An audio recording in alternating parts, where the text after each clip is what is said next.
नमस्कार दोस्तों, स्वागत है आपका आलोक स्टेनो क्लासेज में। आज मैं आपको प्रतिलेखन संख्या 67 की डिक्टेशन बोलने जा रहा हूँ, जिसकी स्पीड 80 शब्द प्रति मिनट होगी। आप लोग डिक्टेशन लिखने के लिए तैयार हो जाइए। डिक्टेशन आपसे 5 सेकंड बाद बोलना प्रारंभ करूंगा। डिक्टेशन लिखना प्रारंभ करें। महोदय, आज हमारे तरीकों से और कार्य संचालन द्वारा परिवर्तन की दिशा में समाज के बढ़ने के उक्त क्रम पर संगठित रूप से प्रहार किया जा रहा है। कभी कभी मुझे लगता है कि सही उद्देश्यों का भी इस्तेमाल गलत तरह से किया जाता है, जिसे बृहत्तर उद्देश्यों पर प्रहार किया जाए, और इस पर आपको अपने विचार विमर्श के दौरान ध्यान देना चाहिए। काम की बेहतर व्यवस्था का बड़ा महत्व है। इसके लिए अधिक उपयुक्त वेतन आवश्यक होता है। साथ ही काम का स्थान, कमरे आदि भी साफ सुथरे होने चाहिए।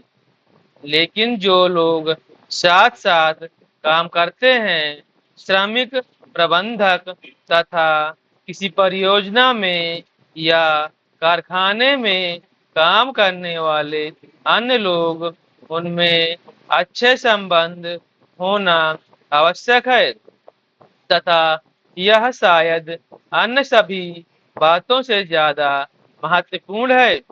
मुझे आशा है कि यह बैठक ऐसी विचार गोष्ठियां और सम्मेलन इस प्रकार से काम के लिए बेहतर वातावरण को संभव बनाएंगी। सरकार को काफी कुछ करना है और वह करेगी भी। हालांकि आज हमारे यहाँ की स्थिति में ऐसा करना हमेशा ही सरल नहीं होता।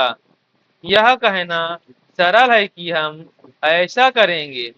नीति संबंधी निर्णय भी सरलता से लिया जा सकता है, लेकिन किसी निर्णय को समुचित ढंग से लागू कर पाना बहुत कठिन होता है। मैं यह बहाने की खोज के लिए नहीं कह रहा हूँ, क्योंकि कठिनाइयाँ हो तो उन पर विजय पानी की होती है, और हम ऐसा करने के लिए कृत संकल्प हैं। लेकिन आपको पता होना चाहिए कि अमुक कठिनाइयां हैं, और उन पर विजय पाने के लिए केवल इच्छा करने या वक्तव्य देने से काम नहीं चलता। इसके लिए स्थिति को समझना और दृढ़ निश्चय के साथ आगे बढ़ना होता है, चाहे रुकावटें कितनी बड़ी क्यों ना हो, कठिनाइयां कैसे भी क्यों ना हो।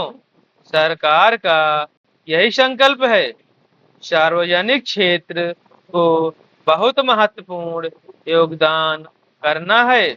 उसे यह काम अपनी उपलब्धियों द्वारा ही नहीं, बल्कि श्रमिकों की भागीदारी की भावना को अनुभव करते हुए करना है। मैं जानती हूँ कि आज यह भावना सभी श्रमिकों में नहीं है। मुझे यह भी पता है कि इसके लिए हमेशा उन्हें ही दोषी नहीं ठहराया जा सकता। हमें हमने प्रयास ही नहीं किया कि उन्हें ऐसा अनुभव होता रहे। मैं जानती हूँ कि प्रायः जो मजदूर किसी बांध के निर्माण में लगे हैं, उन्हें पता ही नहीं होता है कि बांध होता क्या है। Full stop. अगर आपको यह डिस्कशन अच्छी लगी हो तो चैनल को सब्सक्राइब करें और बेल आइकन दबाएं, ताकि मेरी ऐसी आने वाली वीडियो की सूचना आपको समय समय पर मिलती रहे और आप लोग अपनी डिक्टेशन की स्पीड बढ़ाने में सफलता प्राप्त कर सकें।